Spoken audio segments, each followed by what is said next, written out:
ನಮಸ್ಕಾರ ಗೆಳೆಯರೇ, ಪಾಠಶಾಲೆ ಯೂಟ್ಯೂಬ್ ಚಾನಲ್ಗೆ ಸ್ವಾಗತ ಸುಸ್ವಾಗತ. ಈ ದಿನ ನಿಮ್ಮ Raichur DC bank result announce ಆಗಿದೆ. ಅಂದರೆ ಅಂಕಗಳನ್ನು ನೋಡ್ಬೋದು, ಅಥೆಂಟಿಕೇಟೆಡ್ ಆಗಿ ಎಷ್ಟು ಬಂದಿದೆ, ಫೈನಲ್ ಆಗಿ ಎಷ್ಟು ಬಂದಿದೆ ಅಂತ ನಿಮ್ಮ ರಾಯಚೂರು ಡಿ.ಸಿ ಬ್ಯಾಂಕಲ್ಲಿ ಅನೌನ್ಸ್ ಆಗಿದೆ, ಚೆಕ್ ಮಾಡ್ಬೋದು. ಇನ್ನು ಕಟ್ ಆಫ್ ಮಾರ್ಕ್ಸ್ ಯಾವಾಗ ಬಿಡ್ತಾರೆ ಅಂತ ಹೇಳ್ತೀನಿ. ಒಂದು ಅಂದಾಜು, ಪ್ರಾಬಬಲ್ ಅಂದಾಜಿನ ಮೇಲೆ ಹೇಳ್ತೀನಿ. ಸಂಭವನೀಯತೆ ಅರ್ಥ ಆಗ್ತಿದೆಯಲ್ಲ, ಎಕ್ಸಾಕ್ಟ್ ಯಾರಿಗೂ ಗೊತ್ತಾಗೋದಿಲ್ಲ, ಒಂದು ಅಂದಾಜು ಹೇಳ್ತೀನಿ. ವಿಡಿಯೋನ ತಪ್ಪದೇ ವೀಕ್ಷಿಸಿ. ಇನ್ನು ಇದೇ ವಿಡಿಯೋದ ಡಿಸ್ಕ್ರಿಪ್ಷನ್ ಬಾಕ್ಸಲ್ಲಿ ನಂಬರ್ ಆಫ್ ವಿಡಿಯೋಸ್ ಇದ್ದಾವೆ, ದಯವಿಟ್ಟು ಆ ವಿಡಿಯೋಸ್ನ ವಾಚ್ ಮಾಡಿ. ಎಲ್ಲ ವಿಡಿಯೋಸ್ನು ವಾಚ್ ಮಾಡಿ.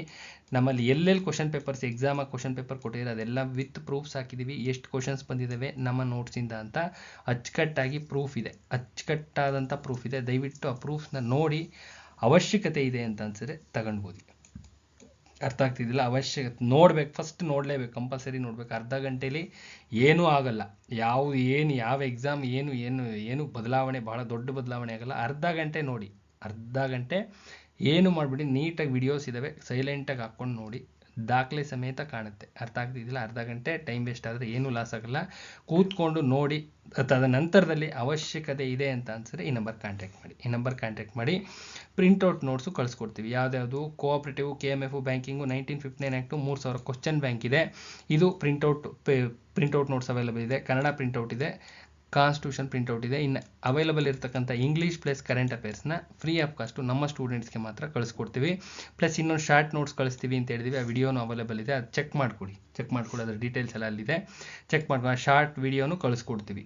ಒಟ್ಟಿನಲ್ಲಿ ನಮಗೆ ಸ್ಕೋರ್ ಆಗಬೇಕು. ಎಲ್ಲರೂ ಎಷ್ಟು ಜನ ಇದು ಮಾಡಿದರೆ ಅಷ್ಟು ಜನದು ಹೈಯೆಸ್ಟ್ ಸ್ಕೋರ್ ಆಗಬೇಕು, ಸೆಲೆಕ್ಷನ್ ಆದರೆ ಸಾಕು, ಅಷ್ಟೇ. ಒಳ್ಳೆಯದಾಗಲಿ ಎಲ್ಲರಿಗೂ ಅಂತ ಹೇಳ್ತಾ ನೆಕ್ಸ್ಟ್ ವಿಡಿಯೋ ಒಳಗಡೆ ಎಂಟರ್ ಆಗೋಣ.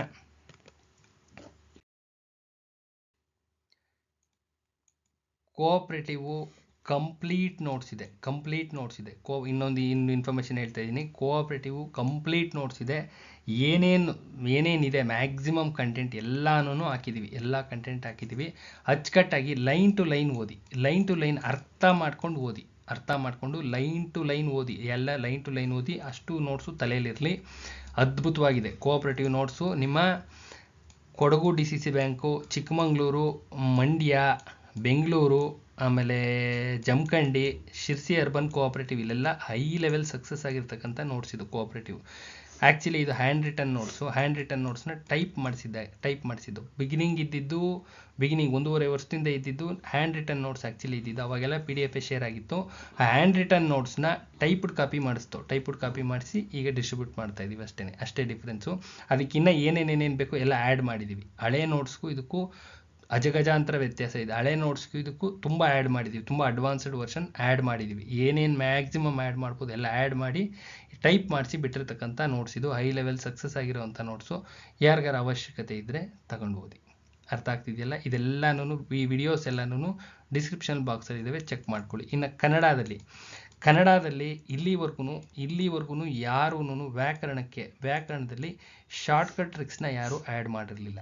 ಎಲ್ಲಿಂದ ಕ್ವಶನ್ಸ್ ಬರ್ತವೆ, ಕ್ವಶನ್ಸ್ನ KPSC, KA, ನಿಮ್ಮ DCC ಬ್ಯಾಂಕ್ಸು ಎಲ್ಲಿಂದ ಕ್ವಶನ್ನ ತೆಗಿತಾರೆ ಅಂತ ಎಲ್ಲೂ ಮೆನ್ಷನ್ ಮಾಡಿರಲಿಲ್ಲ. ನಾವು ಮೆನ್ಷನ್ ಮಾಡಿದ್ವಿ, ಇದೇ ಜಾಗದಿಂದ ಇದೇ ಥರ ಕ್ವಶನ್ ತೆಗಿತಾರೆ. ಇದೇ ಜಾಗ, ಈ ಯಾವುದೋ ಒಂದು ಈ ಸಂಧಿ ಅಂದರೆ ಈ ಸಂಧಿಯಿಂದ ಈ ಕ್ವಶನ್ನ ತೆಗಿತಾರೆ. ಕಂಪಲ್ಸರಿ ಈ ಜಾಗದಿಂದನೇ ಬರುತ್ತೆ. ಇದೇ ಜಾಗದಿಂದ ಇದೇ ಟಾಪಿಕ್ ಮೇಲೆ ಕ್ವಶನ್ಸ್ ಬರ್ತವೆ ಅಂತ ಅಷ್ಟು ನೀಟಾಗಿ ಡೀಟೇಲಾಗಿ ಮೆನ್ಷನ್ ಮಾಡಿದ್ದೀವಿ. ಇದೇ ಟಾಪಿಕ್ಕಿಂದ ಕ್ವಶನ್ ಬರುತ್ತೆ, ಇದನ್ನು ಓದಿ, ಇದನ್ನು ಆಮೇಲೆ ಓದೋ ರೀತಿ ಹೆಂಗೆ ನ್ಯಾಪ್ನಕ್ಕೆ ಇಟ್ಕೋಬೇಕು, ಶಾರ್ಟ್ಕಟ್ ಮೆಥಡು ಎಲ್ಲವನ್ನೂ ಹೇಳಲಾಗಿದೆ ವ್ಯಾಕರಣದಲ್ಲಿ. ಅಲ್ಲಿಗೆ ವ್ಯಾಕರಣ ಔಟ್ ತಗೋಬೋದು. ಓಪನ್ ಆಗೇ ಹೇಳ್ತಾ ಇದ್ದೀನಿ, ಕನ್ನಡ ವ್ಯಾಕರಣ ಯಾರೂ ಮಾಡಿಲ್ಲ, ಓಪನ್ ಸ್ಟೇಟ್ಮೆಂಟ್ ಇದು. ಅದ್ಭುತವಾಗಿದೆ. ಕನ್ನಡ ವ್ಯಾಕರಣ ಓದ್ರಿ, ಇಲ್ಲ ಓದ್ತಾ ಇರ್ತಾರಲ್ಲ ಹುಡುಗರು, ನೋಡ್ರಿ, ಗೊತ್ತಾಗುತ್ತೆ ನಿಮಗೇನೆ. ಅದ್ಭುತವಾಗಿದೆ ಕನ್ನಡ, ಎಕ್ಸ್ಟ್ರೀಮ್ ಆಗಿದೆ, ತಗೊಂಡು ಓದಿ, ಒಳ್ಳೆಯದಾಗಲಿ. ನೆಕ್ಸ್ಟು ನಿಮ್ಮ ಭಾಷಾಭ್ಯಾಸಕ್ಕೆ ಹೋದರೆ, ಭಾಷಾಭ್ಯಾಸ ಏನು ಕೊಟ್ಟಿದ್ದೀವಿ ಆಲ್ಮೋಸ್ಟ್ ಅದೇ ಕವರ್ ಆಗುತ್ತೆ. ಇನ್ನು ಸಾಹಿತ್ಯ, ಹುಡುಗರಿಗೆ ತುಂಬ ಸಮಸ್ಯೆ ಆಗ್ತಾ ಇದ್ದಿದ್ದು ಸಾಹಿತ್ಯ ನೋಟ್ಸ್, ಕಂಪ್ಲೀಟ್ ಡೀಟೇಲ್ ನೋಟ್ಸ್ ಇದೆ. DSCRT ಇದನ್ನು ಆ್ಯಡ್ ಮಾಡಿದ್ದೀವಿ. ಪ್ಲಸ್ ಇವೆರಡರ ಜೊತೆಗೆ ಕರೆಂಟ್ ಅಫೇರ್ಸ್ ಬೇಸ್ಡ್ ಆ್ಯಡ್ ಮಾಡಿದ್ದೀವಿ. ಯಾವುದ್ರಲ್ಲಿ ನಿಮ್ಮ ಸಾಹಿತ್ಯದಲ್ಲಿ ಕರೆಂಟ್ ಅಫೇರ್ಸಲ್ಲಿರ್ತಕ್ಕಂಥವೇ ಕೇಳೋದು, ಕರೆಂಟ್ ಅಫೇರ್ಸ್ ಬೇಸ್ಡ್ ಆ್ಯಡ್ ಮಾಡಿದ್ದೀವಿ. ಮತ್ತು ಇಂಪಾರ್ಟೆಂಟ್ ಸಾಹಿತಿಗಳು ಯಾರ್ಯಾರು ಅಂತ ಹೇಳಿ ಒಂದು ಶಾರ್ಟ್ ಇದರಲ್ಲಿ ಎಲ್ಲ ಬರೆದು ಮೆನ್ಷನ್ ಮಾಡಿದ್ದೀನಿ. ಇದಿಷ್ಟೂ ಮಾಡಿಕೊಟ್ಟಿದ್ದೀವಿ ಯಾವುದಕ್ಕೆ, ಕನ್ನಡಕ್ಕೆ. ಇನ್ನು ಕಾನ್ಸ್ಟಿಟ್ಯೂಷನ್ನು ಫುಲ್ ನೋಟ್ಸ್ ಇದೆ, ಪ್ಲಸ್ ಕರೆಂಟ್ ಅಫೇರ್ಸ್ ಬೇಸ್ಡ್ ಇದೆ. ಕರೆಂಟ್ ಅಫೇರ್ಸ್ ಬೇಸ್ಡೇ ನೋಟ್ಸ್ ಇದರಲ್ಲಿ ಎಕ್ಸಾಮಿನೇಷನ್ ಪೇಪರ್ ಸೆಟ್ ಆಗೋದು ಕರೆಂಟ್ ಅಫೇರ್ಸ್ ಬೇಸ್ಡ್, ಎಲ್ಲರಿಗೂ ಗೊತ್ತಿರೋ ವಿಚಾರನೇ ಅದು, ಅದೇನು ಹಿಡನ್ ಸೀಕ್ರೆಟ್ ಏನಿಲ್ಲ ಅದರಲ್ಲಿ. ಕಾನ್ಸ್ಟಿಟ್ಯೂಷನ್ ರೆಡಿ ಆಗೋದು, ಪೇಪರ್ ಸೆಟ್ ಆಗೋದು ಕರೆಂಟ್ ಅಫೇರ್ಸ್ ಬೇಸ್ಡ್, ಕ್ಲಿಯರ್ ಕಟ್ಟಾಗಿ ಹೇಳ್ತಾ ಇದ್ದೀನಿ. ಅದು KPSC ಆಗಿರಲಿ, KE ಆಗಿರಲಿ, DCC ಬ್ಯಾಂಕ್ಸ್ ಆಗಿರಲಿ, current affairs based. 80% constitution set ಆಗೋದೇ ಕರೆಂಟ್ ಅಫೇರ್ಸ್ ಬೇಸ್ಡ್ ಮೇಲೆ, ಎಲ್ಲೋ ಒಂದು ಕಡೆ ಟಚ್ ಆಗ್ತಾ ಇರುತ್ತೆ. ಇನ್ನು ಮಿಕ್ಕಿ 20% ಇಂಪಾರ್ಟೆಂಟ್ ಕೋರ್ ಏರಿಯಾಸ್ ಮೇಲೆ ತೆಗೆದಿರ್ತಾರೆ. ಎರಡೂ ಮಿಕ್ಸ್ ಮಾಡಿದ್ರೆ ಔಟ್ ಆಫ್ ಔಟ್ ಆಗ್ಬೋದು. ಅರ್ಥ ಆಗುತ್ತಲ್ಲ, ಇದು ಲಾಜಿಕ್. ಇಷ್ಟನ್ನ ಮಾಡಿಕೊಟ್ಟಿದ್ದೀವಿ. ಇನ್ನು ನಮ್ಮಲ್ಲಿ ಅವೈಲಬಲ್ ಇರ್ತಕ್ಕಂಥ ಇಂಗ್ಲೀಷು ಪ್ಲಸ್ ಕರೆಂಟ್ ಅಫೇರ್ಸ್ ಕಳಿಸ್ಕೊಡ್ತೀವಿ. ಇಂಗ್ಲೀಷು ಆಟೋನಿಮ್ಸು, ಸಿನೋನಿಮ್ಸು, ಇಡಿಯಮ್ಸ್ 3 ಇದ್ದಾವೆ. ಪ್ರೆಸೆಂಟ್ಲಿ 3 ಇದ್ದಾವೆ. ಈ ಮೂರನ್ನು ಏನು ಓದಿದ್ರೆ ಈ 3ರಲ್ಲೇ ಬರ್ತವೆ, 100% ಬರ್ತವೆ. 100% ಗ್ಯಾರಂಟಿ ಕೊಡ್ತೀನಿ. ಇದಕ್ಕಲ್ಲ, KPSC KEಗೆ ಗ್ಯಾರಂಟಿ ಕೊಡ್ತೀನಿ ನಾನು. ಇಂಗ್ಲೀಷು ಆಟೋನಿಮ್ಸು, ಸಿನೋನಿಮ್ಸು, ಇಡಿಯಮ್ಸು. ಯಾಕೆ ಅಂದರೆ ನಾವು ಯಾವುದೋ ಗ್ರಂಥದಿಂದ, ಹಳೆಯ ಗ್ರಂಥದಿಂದ ಬರೆದಿರ್ತಕ್ಕಂಥದ್ದು, ನಾವು ಸಕ್ಸಸ್ ಆಗಿದ್ವಲ್ಲ ಆ ಗ್ರಂಥದಿಂದ, ಹಳೆ ಗ್ರಂಥ ಅದು, ತುಂಬ ಹಳೆ ಗ್ರಂಥದಿಂದ ತೆಗೆದು ಬರೆದಿರ್ತಕ್ಕಂಥ ನೋಟ್ಸ್ ಅದು. 3 ಪರ್ಟಿಕ್ಯುಲರ್ ಆಗಿ ಹೇಳ್ತಾ ಇದ್ದೀನಿ, ಮತ್ತೆ ಕೇಳಬಾರ್ದು. ಆಟೋನಿಮ್ಸು ಕೊಟ್ಟಿರೋದು ಬರ್ತವೆ, ಹೌದು ಅದೇ ಬರ್ತವೆ. ಸಿನೋನಿಮ್ಸ್ ಅದೇ ಬರ್ತವೆ. ಇನ್ನು ಇಡಿಯಮ್ಸ್ ಅವೇ ಬರ್ತವೆ, 100% ಅವೇ ಬರ್ತವೆ. ಇವು 3 ಟಾಪಿಕ್ಕು. 3 ಟಾಪಿಕ್ಕು 100% ನಾವು ಏನು ಕೊಟ್ಟಿದ್ದೀವಿ ಅದೇ ಬರ್ತವೆ. ಯಾವುದೇ ಒಂದು ಚೂರು ಚೇಂಜ್ ಆಗಲ್ಲ. ಬಟ್ ಹೆವಿ ಇದೆ, ಬಾಯಟ್ ಮಾಡಬೇಕು. ಓದೋ ಮೆಥಡು ಹೇಳ್ತಾ ಇದ್ದೀನಿ. ಪ್ರತಿದಿನ 20 ವರ್ಡ್ ಪ್ರಾಕ್ಟೀಸ್ ಮಾಡಬೇಕು. ಪ್ರತಿದಿನ ಏನು ಮಾಡಬೇಕು, ಆಟೋನಿಮ್ಸ್ 20, ಸಿನೋನಿಮ್ಸ್ 20, ಇಡಿಯಮ್ಸ್ 20, 3 ಪ್ರಾಕ್ಟೀಸ್, 20 ಪ್ರಾಕ್ಟೀಸ್ ಮಾಡ್ಕೊಂಡು ಹೋದರೆ ಎಕ್ಸಾಮಿನೇಷನ್ ಅಷ್ಟರಲ್ಲಿ ನೋಟ್ಸ್ ಕವರ್ ಆಗಿರುತ್ತೆ. ಈ 3 ಟಾಪಿಕ್ಕಿಂದ 100% ಕವರೇಜ್ ಆಗುತ್ತೆ. 3 ಟಾಪಿಕ್ಕಿಂತ ಪರ್ಟಿಕ್ಯುಲರ್ ಆಗಿ ಹೇಳ್ತಾ ಇದ್ದೀನಿ. 3 ಟಾಪಿಕ್ಕಿಂದ ಮಿಕ್ಕಿದ್ದು ಇಲ್ಲ, ಅವೈಲಬಲ್ ಇಲ್ಲ. ಅರ್ಥ ಆಗ್ತಿದೆಯಲ್ಲ, ಮಿಕ್ಕಿದ್ದು ಇಲ್ಲ. ಅದ್ರದ್ದು ವ್ಯವಸ್ಥೆ ನೋಡೋಣ. ಅದ್ರದ್ದು ವ್ಯವಸ್ಥೆದು ಮೊದಲದು ನಿಮ್ಮ ಶಾರ್ಟ್ ನೋಟ್ಸ್ ಇದೆಲ್ಲ. ಶಾರ್ಟ್ ನೋಟ್ಸಲ್ಲಿ ಏನಾದರೂ ಇನ್ ಕೇಸ್ ಪಾಸಿಬಿಲಿಟೀಸ್ ಇದ್ದರೆ, 100% ಇದ್ದರೆ ಖಂಡಿತವಾಗ್ಲೂ ಅದ್ರಲ್ಲಿ ಆ್ಯಡ್ ಮಾಡಿರ್ತೀವಿ. ಇದ್ದರೆ ಎಲ್ಲ ಸಬ್ಜೆಕ್ಟು ಅಂತ ಹೇಳಿದ್ದೀನಿ. ಶಾರ್ಟ್ ನೋಟ್ಸಲ್ಲಿ ಎಲ್ಲ ಸಬ್ಜೆಕ್ಟು ಆ್ಯಡ್ ಮಾಡ್ತೀವಿ ಅಂತ ಹೇಳಿದ್ವಿ. ಅದೇ ಇದೆ ಅಂತಲ್ಲ, ಬಟ್ ಫ್ರೀ ಇರುತ್ತೆ. ಅದು ಫ್ರೀ ಇರುತ್ತೆ, ಕಳಿಸ್ಕೊಡ್ತೀವಿ. ನಮ್ಮ ಸ್ಟೂಡೆಂಟಿಗೆ ಮಾತ್ರ ನೋಡೋಣ. ಇಂಗ್ಲೀಷಲ್ಲಿ ಯಾವುದಾದ್ರೂ ಪಕ್ಕಾ ಅಥೆಂಟಿಕೇಟೆಡ್ ನನ್ನ ಕೈಗೆ ತಗಲಾಕೋತು ಅಂದರೆ 100% ಕಳಿಸ್ಕೊಡ್ತೀನಿ. ಹ್ಯಾಂಡ್ ರಿಟನ್ ಬರೆದೋ ಟೈಪ್ಡೋ ಯಾವುದೋ ಒಂದು ಮೂಲ ಮುಖಾಂತರ ಕಳಿಸ್ತೀವಿ. ಇದಿಷ್ಟು ನಮ್ಮಲ್ಲಿ ಅವೈಲಬಲ್ ಇರ್ತಕ್ಕಂಥ ನೋಟ್ಸು.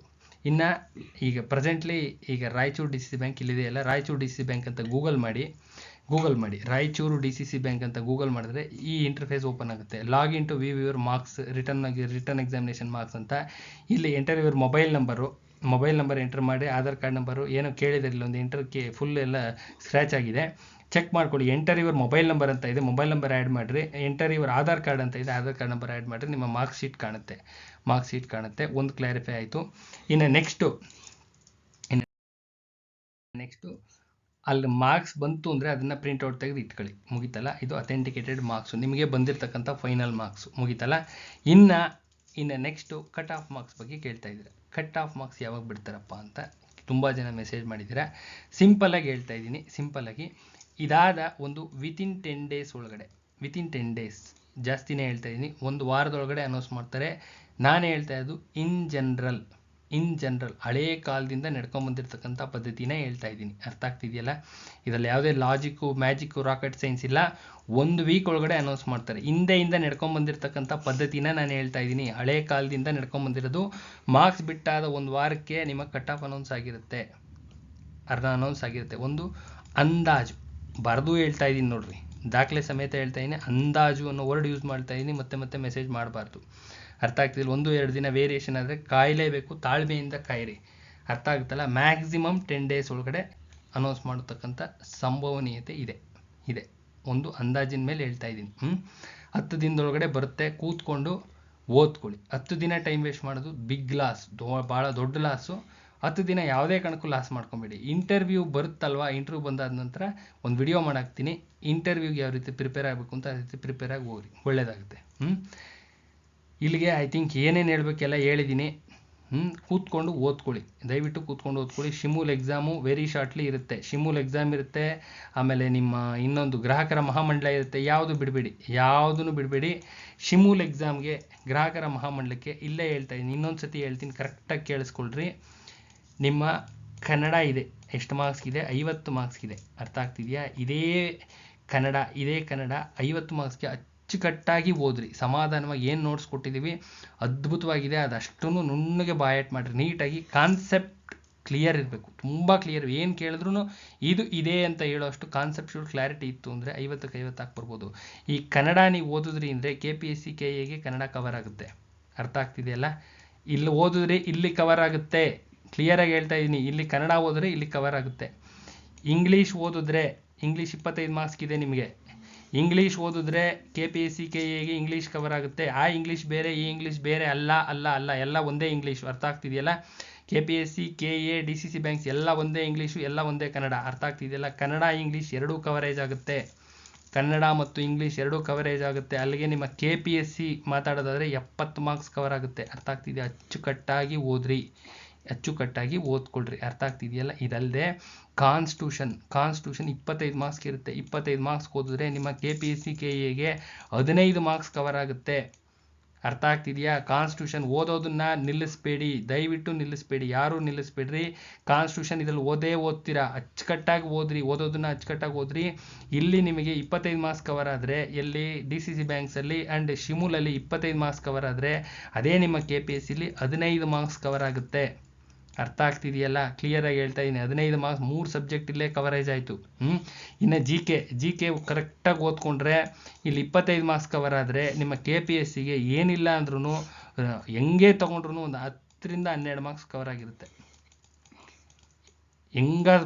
ಫುಲ್ ಡೀಟೇಲಾಗಿ ಎಲ್ಲ ಥರದಲ್ಲೂ ಚೆಕ್ ಮಾಡಿದ್ರೆ ಒಂದು 10 ಮಾರ್ಕ್ಸ್ ಅಂತೂ ಡೆಫಿನೆಟಾಗಿ ಕವರ್ ಆಗಿರುತ್ತೆ. GK ಓದಿದ್ರೆ ಇಲ್ಲಿ 10 ಮಾರ್ಕ್ಸು ಸ್ಟ್ಯಾಟಿಕ್ GK ಕವರೇಜ್ ಆಗಿರುತ್ತೆ. ಕರೆಂಟ್ ಅಫೇರ್ಸ್ ಬೇಸ್ಡ್ ಓದ್ಕೊಂಡ್ರೆ 10 ಮಾರ್ಕ್ಸು ಕವರ್ ಆಗಿರುತ್ತೆ.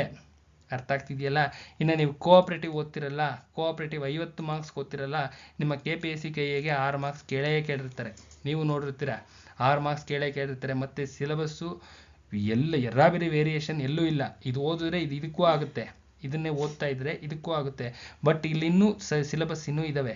ನಿಮ್ಮ KPSC KA ಇನ್ನೂ ಸಿಲೆಬಸ್ ಇದೆ. ಈ ಸಿಲೆಬಸ್ನ ಜೊತೆಗೆ ಇದನ್ನು ಕಂಟಿನ್ಯೂ ಮಾಡಿಕೊಂಡ್ರೆ ಬುದ್ಧಿವಂತರ ಇರ್ತೀರ. ಅರ್ಥ ಆಗುತ್ತಲ್ಲ?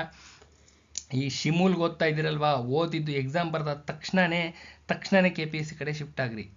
KPSC ಅಥವಾ KA ಕಡೆ ಶಿಫ್ಟ್ ಆಗ್ರಿ.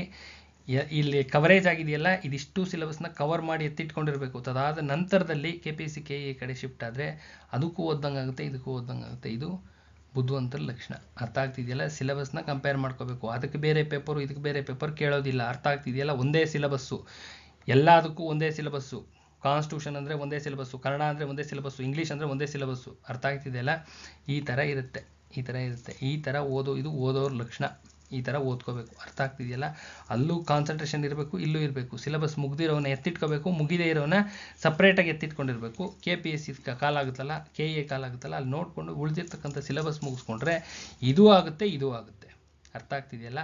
ಅದರಲ್ಲೂ ಯಾರ್ದು ತುಂಬ ಲಾರ್ಜ್ ವೇರಿಯೇಷನ್ ಇದೆ, ಶಿಮೂಲ್ನ ಫೋಕಸ್ ಮಾಡಿ. ಏನು ಕಟ್ ಆಫ್ ಮಾರ್ಕ್ಸ್ಗೂ ನಿಮಗೂ ತುಂಬ ವೇರಿಯೇಷನ್ ಇದೆ. KPSC KA ಎಕ್ಸಾಮ್ಸ್ ಬರ್ದಿರ್ತೀರಾ, ಕಟ್ ಆಫ್ ಮಾರ್ಕ್ಸ್ಗೂ ನಿಮಗೂ 40-50 ಮಾರ್ಕ್ಸ್ ಡಿಫ್ರೆನ್ಸ್ ಬರ್ತಾ ಇದ್ರೆ ದಯವಿಟ್ಟು ಶಿಮೂಲ್ ಆ್ಯಂಡ್ ಗ್ರಾಹಕರ ಮಹಾಮಂಡಲ ಫೋಕಸ್ ಮಾಡಿ. 40-50 ಮಾರ್ಕ್ಸು 2-3 ವರ್ಷ ಓದಿದ್ದಾಗಿದ್ರೆ, 2-3 ವರ್ಷ ಓದಾಗಿನೂ ಏರ್ತಿಲ್ಲ ಅಂದರೆ ಫೋಕಸ್ ಮಾಡಿ. 10 ಮಾರ್ಕ್ಸ್ ಡಿಫ್ರೆನ್ಸ್ ಬರ್ತಾ ಇದ್ರೆ KPSC KA ಆರಾಮ್ಸೆ ಎತ್ಕೋಬೋದು, ಆರಾಮ್ಸೆ ಕ್ಲಿಯರ್ ಮಾಡ್ಕೊಂಬರ್ಬೋದು. ಇವೆಲ್ಲನೂ ನಿಮ್ಮ ತಲೆಯಲ್ಲಿರಲಿ. ಇದೆಲ್ಲ ತಲೆಯಲ್ಲಿ ಇಟ್ಕೊಂಡು ಓದಿ ಒಳ್ಳೇದಾಗಲಿ.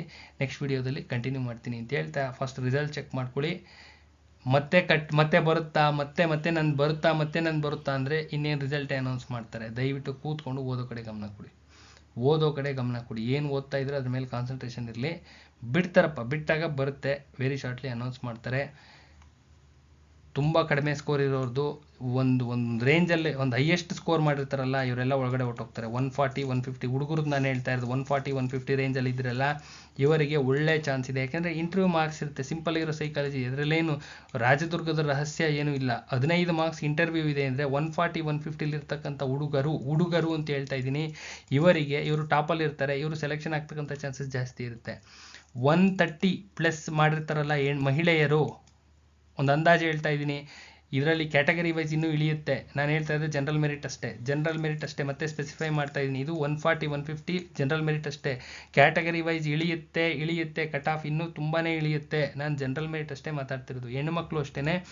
ಜನರಲ್ ಮೆರಿಟು 130+ ತೆಗೆದಿರ್ತಿರಲ್ಲಮ್ಮ, 100% ಒಳಗಡೆ ಹೊಟ್ಟೋಗ್ತೀರಾ ಜನರಲ್ ಮೆರಿಟು. ಕ್ಯಾಟಗರಿ ವೈಸ್ ಇಳಿಯುತ್ತೆ. ಎಲ್ಲ ಒಂದೊಂದೇ ವೇಕೆನ್ಸಿ ಇದೆ, ತಲೆಯಲ್ಲಿರಲಿ. ಎಲ್ಲ ಒಂದೊಂದೇ ವೇಕೆನ್ಸಿ ಇದೆ, ಒಳಗಡೆ ಹೋಗೋರು ಒಬ್ಬೊಬ್ಬರೇನೇನೆ. ಮುಂದಿನ ಎಕ್ಸಾಮ್ ಬಗ್ಗೆ ಫೋಕಸಿಂಗ್ ಇರಲಿ. ದಯವಿಟ್ಟು ಎಲ್ಲರೂ ಹೋಲ್ಸೇಲಾಗಿ 140 ಸ್ಕೋರಿಂಗ್ಗೆ ಫೋಕಸ್ ಮಾಡಿರಿ. ಎಷ್ಟು ಸ್ಕೋರಿಂಗ್ ಬರಬೇಕು? 140 ಸ್ಕೋರಿಂಗ್. ರಾಯಚೂರಿನಂತಹ ಪೇಪರ್ ಏನಾದರೂ ಮತ್ತೆ ಕಂಡು ಬಂದರೆ, ಅದೇ ಲೆವೆಲ್ ಪೇಪರ್ ಕಂಡು ಬಂದರೆ 140 ಸ್ಕೋರಿಂಗ್ ಬೇಕೇ ಬೇಕು. ಪೇಪರ್ನ ಟಫ್ನೆಸ್ ಮೇಲೆ, ಪೇಪರ್ ಎಷ್ಟು ಟಫ್ ಆಗಿರುತ್ತೆ ಅನ್ನೋದ್ರ ಬೇಸ್ಡ್ ಆನ್ ಅದ್ರ ಮೇಲೆ ಕಟ್ ಆಫ್ ನಿರ್ಧಾರ ಆಗುತ್ತೆ. ಪೇಪರ್ ಏನಾದ್ರು ತುಂಬ ಟಫ್ ಬಂತು ಅಂದರೆ ಕಟ್ ಆಫ್ ಇಳಿಯುತ್ತೆ, ಪೇಪರ್ ಏನಾದ್ರು ತುಂಬ ಈಸಿ ಬಂತು ಅಂದರೆ ಕಟ್ ಆಫ್ ಏರುತ್ತೆ. ಇದು ಬೇಸಿಕ್ ನಾಲೆಜು, ಇಷ್ಟು ಗೊತ್ತಿರಬೇಕು. ಅರ್ಥ ಆಗ್ತಿದೆಯಲ್ಲ? ದಯವಿಟ್ಟು ಕೂತ್ಕೊಂಡು ಓದ್ಕೊಳ್ಳಿ. ಕಾಲಹರಣ ಮಾತ್ರ ಯಾವುದೇ ಕಾರಣಕ್ಕೂ ಬೇಡ. ಒಳ್ಳೇದಾಗ್ಲಪ್ಪ, ಎಲ್ಲರಿಗೂ ಒಳ್ಳೇದಾಗಲಿ, ದೇವ್ರು ಒಳ್ಳೇದು ಮಾಡಿ.